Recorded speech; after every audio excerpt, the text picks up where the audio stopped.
Super star Mahesh బాబు, Hollywood lady Priyanka Chopra ఈ ఇద్దరి కాంబినేషన్లో 1400 కోట్లతో తెరకెక్కుతున్న మూవీ వారణాసి.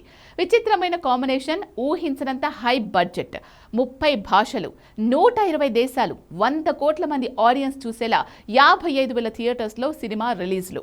ఇవన్నీ ఎగ్జాక్ట్గా వచ్చే ఏడాది ఇదే రోజు జరగబోతున్నాయి.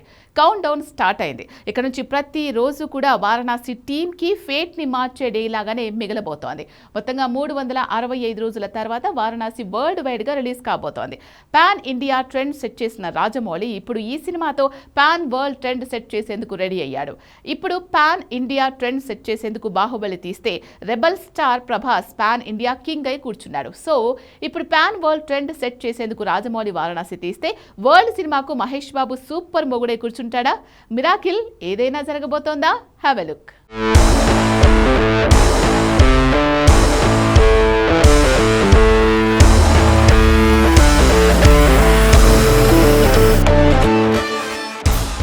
Super star Mahesh Babu pan world కింగ్గా మారతాడా? వరల్డ్ ఆడియన్స్లో ఇండియన్ సినిమా రీసౌండ్ పెంచుతాడా? అసలు వరల్డ్ వైడ్గా 55,000 థియేటర్స్లో మన వారణాసి ఎలాంటి ట్రెండ్ సెట్ చేస్తుంది? ఇలాంటివన్నీ తేలేందుకు ఇంకా 365 రోజులే ఉన్నాయి. అంటే ఎగ్జాక్ట్గా వచ్చే ఏడాది ఈ రోజు వరల్డ్ వైడ్గా వారణాసి ప్రపంచ దండయాత్ర మొదలవుతుంది. ఫస్ట్ డే 300 కోట్ల నుంచి 500 కోట్ల ఓపెనింగ్స్ వస్తాయని అంచనా ఉంది.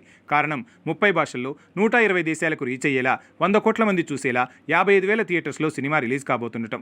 అలానే ఎగ్జాక్ట్గా జరిగితే హాలీవుడ్ సినిమాలకు సాధ్యం కాని రికార్డు వారణాసి సొంతమవుతుంది. దీనికి తోడు ఐమాక్స్ కెమెరాతో తెరకెక్కిన తొలి ఇండియన్ మూవీగా కూడా వారణాసికే రికార్డు దక్కేలా ఉంది. అంతేకాదు 55,000 థియేటర్స్ కాదు, చైనా థియేటర్స్ చైన్ సాయంతో మరో 15,000 థియేటర్స్ కలిపి మొత్తంగా వరల్డ్ వైడ్గా 70,000 థియేటర్స్లో రిలీజ్ చేసే ప్రయత్నాలు కూడా జరుగుతున్నాయి. అదే జరిగితే థియేటర్కి యావరేజ్గా 200 సీట్లు, 4 షోలు అనుకుంటే వారణాసి విడుదలైన రోజే 1,000 కోట్ల నుంచి 1,200 కోట్ల వసూళ్లు వచ్చే ఛాన్స్ ఉంది. ఒకప్పుడు 100 కోట్ల వసూళ్లు వస్తే అదో పెద్ద పండుగ. ఇప్పుడు ఆ 100 కోట్ల ఓపెనింగ్ ఒక్కరోజే వస్తున్నాయి. కట్ చేస్తే ఇప్పుడు 1,000 కోట్లు ఏ మూవీకి వస్తే అదో మాస్టర్ పీస్. అలాంటిది వారణాసి మూవీకి ఓపెనింగ్సే 1,000 కోట్లు వస్తే ప్రపంచమే వణుకుతుంది. ఇలాంటి నెంబర్లు హాలీవుడ్ మూవీలకు కూడా కష్టమే. ఏదో అవతార్, స్టార్ వార్స్, అవెంజర్స్ లాంటి సినిమాలకే ఈ స్థాయిలో 1,000 కోట్ల ఓపెనింగ్స్ దక్కాయి. అదే వారణాసి విషయంలో జరిగితే వరల్డ్ వైడ్గా హాలీవుడ్ టాప్ 5 మూవీల్లో ఇది కూడా చేరుతుంది. అందుకే ఎన్ని వింతలు విశేషాలు ఉన్నాయి కాబట్టి వారణాసి ఇప్పుడు ఒక రాజమౌళి మూవీ కాదు, కేవలం సూపర్ స్టార్ మహేష్ బాబు సినిమా కాదు, అలానే కేవలం తెలుగు వాళ్ళు గర్వపడే మూవీ అనటం కూడా కరెక్ట్ కాదు.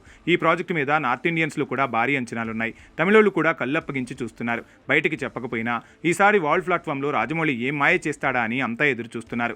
అందుకే 365 రోజుల తర్వాత, అంటే ఎగ్జాక్ట్గా ఏడాది తర్వాత వరల్డ్ మార్కెట్లో సినీ సునామీ రాబోతోందనే అంచనాలతో ఏప్రిల్ 7th డేట్ని గుర్తు చేసుకుంటున్నాడు.